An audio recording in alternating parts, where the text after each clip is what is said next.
Santa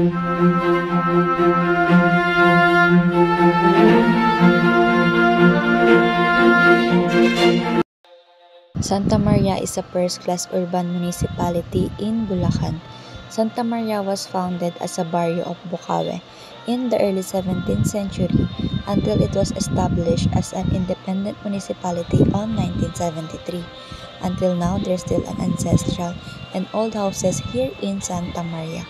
Santa Maria was the hometown of Jose Corazon de Jesus, a Filipino poet popularly known as Joseng Batute. Another native of Santa Maria is Francisco Santiago, a Filipino composer who wrote Anak Dalita and other Kundiman songs. Santa Maria got its name from the Immaculate Conception, also known as La Purisima Conception, formerly known as Santa Maria de Pande. Santa Maria consists of 24 barangay, and the highly urbanized barangay are Poblacion, Bagbagin, and Santa Clara. The first mayor of Santa Maria was former Mayor Maximo Evidente, and the current mayor is Mayor Bartolome Omeng Ramos. Minor Basilica and Parish of La Purisima Concepcion is a Roman Catholic minor basilica and also known for its beautiful and historic church dedicated to the Immaculate Conception of the Blessed Virgin Mary, known as La Purisima Concepcion. The beautiful image of La Purisima Concepcion is a wooden image of the Blessed Virgin Mary. The Purisima is known to shower many miracles to her devotees for centuries up to the present. Municipal Park Santa Maria, also known as Ricardo Nicolas Jr. Municipal Park, is located in front of the Municipal Hall. In the middle of the park, there is a water fountain.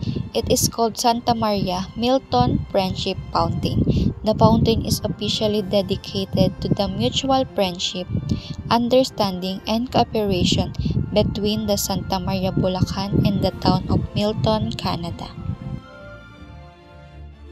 Biclan's Kainan sa Bukid is a restaurant here in San Gabriel, Santa Maria, Bulacan.